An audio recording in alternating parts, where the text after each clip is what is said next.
تقریباً 50,000 اون پہ لوگوں نے لی اور 18.5 اس کی قیمت دی، جس کی قیمت انہوں نے خود 18 لاکھ مقرر کی. اور یہ ایک پرائس انفلیشن کا ایک پاکستان میں ٹرینڈ بن چکا ہے.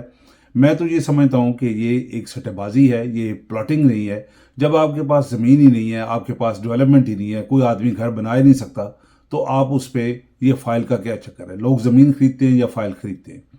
اب کیا ہوا کہ جب لوگوں نے میکسیمم لوگوں سے تقریباً 6 مہینے یا سال کے اندر اندر لوگوں سے تمام 100% ریکوری کر لی، ان کی زمین کی قیمت حاصل کر لی، تو اب یہ ڈیولپمنٹ چارجز کا ایک بم پھوڑ دیا.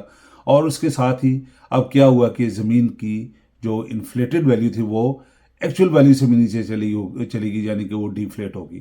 اب کوئی یہ پلاٹ جو ہے متاثرین بتا رہے ہیں کہ جو 18 لاکھ کا کوئی 9 لاکھ میں بھی خریدنے کے لیے تیار نہیں ہے، اور لوگ جو ہے وہ کہہ رہے ہیں کہ ہمیں پیسے واپس کر دیں. اور کمپنی نے یہ بات کی ہے، یہ کمپنی بھی شاید ایسٹ انڈیا کمپنی کی کوئی کمپنی ہے، کہ 25% ڈیڈکشن کے بعد آپ اپنے اصل پیسے لے لیں. اور یہ ایک بڑا کھلا اور شدید ترین جو ہے وہ ظلم مجھے دکھائی دے رہا ہے کہ آپ ایک سال کسی کے لاکھوں روپے استعمال کریں، اور جب اگر وہ واپس جانا چاہے اس معاہدے سے تو آپ 25% ڈیڈکشن کر لیں.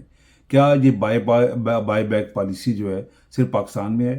اگر آپ امریکہ میں یا یورپ میں ہیں تو اگر آپ کوئی پروڈکٹ خریدتے ہیں تو آپ کو بتایا جاتا ہے کہ جناب معمولی سے معمولی پروڈکٹ کا بھی 90 ڈیز ہوتا ہے بائی بیک پالیسی میں، کہ 90 ڈیز میں آپ اس کو واپس کر سکتے ہیں. لیکن کوئی ڈیفیکٹو ہو تو بعض صورتوں میں اس سے بھی زیادہ ٹائم مل جاتا ہے.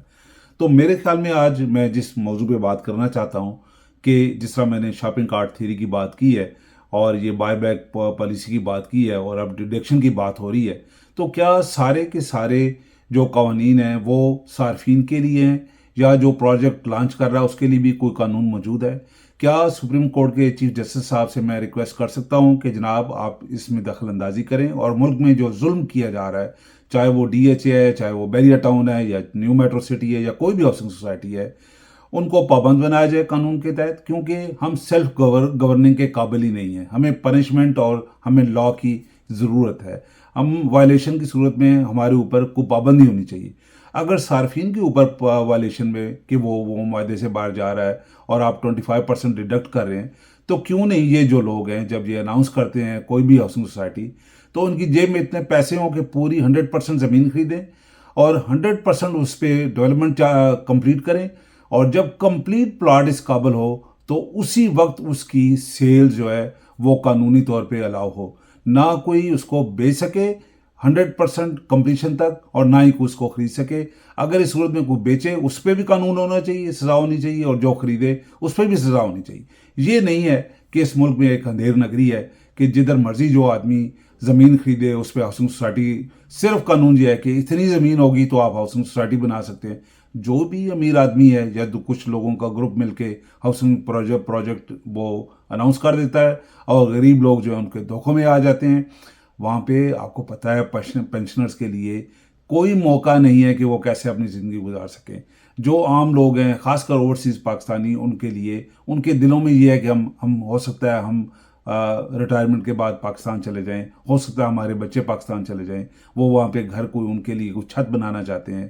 ان کے لیے اور کوئی راستہ نہیں ہے کہ وہاں پہ انویسٹمنٹ کی جائے. یہی ایک آسان طریقہ پینشنرز کے لیے، اوورسیز پاکستانی کے لیے، یا وہاں پہ جو مڈل کلاس کے لوگ ہیں جو ساری عمر کام کر کے سارے گھر ور مل کے کو پلاٹ لے لیتے ہیں، ان کو یہ دونوں ہاتھوں سے لوٹتے ہیں اور ان کو بے بس کر دیتے ہیں. اب یہ بیسیکلی جو متاثرین ہیں، یہ متاثرین نہیں، یہ بے بس لوگ ہیں جو حکومت کے ہتھے چڑھے ہوئے ہیں، جو ان لوگوں کے ہتھے چڑھے ہوئے ہیں. ان کے لیے کوئی قانون بنائے. یہ ملک سیلف گورننگ کے قابل نہیں ہے. اس میں اگر ہاؤسنگ سوسائٹی میں پلاٹ خریدنے کا اور بیچنے کا کوئی قانون نہیں ہے تو خدا کے لیے اس کے لیے کوئی قانون بنائے اور لوگوں کو لکھ دے. اور میں ایک اور ریکویسٹ کرنا چاہتا ہوں کہ متاثرین نے گجر خان پریس کلب کے سامنے احتجاج کا ایک یا اکٹھے ہو کے اپنی بات کہنے کا منصوبہ بنایا ہوا ہے. میری گزارش ہے ڈسٹرکٹ ایڈمنسٹریشن سے اور پولیس سے کہ ان کے تحفظ کا بندوبست کیا جائے. ابھی تک میں نے کوئی ایسی خبر نہیں سنی جس میں ڈپٹی کمشنر صاحب یا اے سی صاحب نے، اسسٹنٹ کمشنر صاحب نے یا ڈی پی او نے کوئی ایسا فاصلہ کیا ہے کہ ان کو اندازہ ہو کہ کتنے لوگ اکٹھے ہو رہے ہیں اور ان کی حفاظت کا کیا طریقہ رکھا جائے گا. کہیں ایسا نہ ہو کہ کوئی جنرل ڈائر وہاں پہ کھڑا ہو کے ان کو گولیوں سے چھلنی کر دے اور وہ لوگ جو متاثرین پہلے ہی ہیں وہ نئے غم اور اندوہ کے ساتھ اپنے گھروں کو واپس جائیں. تو خدا کے لیے سامنے آئے، لوگوں کو بتائیں کہ اگر آپ اکٹھے ہو رہے ہیں تو آپ کے لیے کیا بندوبست ہے وہاں پہ. آپ اپنا پرامن احتجاج کرنا چاہتے ہیں، یہ ایک ڈیموکریٹک کنٹری ہے، تو آپ نے پرامن احتجاج کے لیے ہم آپ کو یہ سہولتیں دے رہے ہیں. میں کہہ رہا ہوں کہ یہ جو واٹس ایپ گروپ ہے یا یوٹیوب پہ یا سوشل میڈیا پہ پر لوگ متاثرین آ کے اپنے بیانات دے رہے ہیں، اس کو رسپونڈ کیوں نہیں کیا جا رہا؟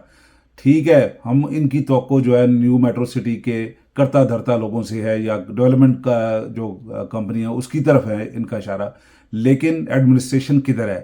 پولیس کا ڈپارٹمنٹ کدھر ہے؟ وہ جو اس وقت حکومت میں جو لوگ ہیں وہ کدھر ہیں؟ وہ کیوں نہیں رسپونڈ کر رہے؟ وہ کیوں نہیں کور کمیٹی کے ساتھ مل رہے؟ جا کے ان سے بات کریں کہ آپ کے لوگ کس طرف سے آ رہے ہیں، کس جگہ پہ آپ اکٹھا ہونا چاہتے ہیں، آپ کے لیے کرسیوں کا بندوبست کیا جائے، پانی کا انتظام کیا جائے، ٹوائلٹس کا انتظام کیا جائے، اگر اس میں خواتین اور بچے بھی شامل ہو رہے ہیں اور ان کے لیے کیا انتظامات ہیں، اور سب سے بڑھ کر اس سارے کے سارے پرامن احتجاج کو کس طرح محفوظ اور سیکیور کیا جا سکتا ہے. تو میری آپ سے پھر ایک دفعہ گزارش ہے جناب وزیر اعلیٰ صاحب، اس معاملے میں انٹروین کریں. جتنے بھی ہاؤسنگ سوسائٹی کے پروجیکٹس ہیں ان کو فوری طور پہ بند کیا جائے اور یہ قانون بنایا جائے کہ جب تک یہ اپنی جیب سے زمین پوری خرید کر اس کے اندر پوری ڈیولپمنٹ کر کے تمام ایمینٹیز کو مہیا کرنے کے بعد ہی یہ بیچ سکتے ہیں. یہ ایسا نہیں ہے کہ لوگوں کی سر اور لوگوں کی جوتیاں اور پھر ان کو ذلیل و خوار کر کے کبھی آپ انفلیٹ کرتے ہیں پرائز کو، کبھی ڈیفلیٹ کرتے ہیں، کبھی آپ مہنگا اون کے ساتھ بیچتے ہیں اور کبھی آدھی قیمت پہ انہی سے آپ واپس لے لیتے ہیں. خدا کے لیے اس ناانصافی کو بند ہونا چاہیے. میری تمام نیک تمنائیں متاثرین کے ساتھ ہیں. اللہ حافظ.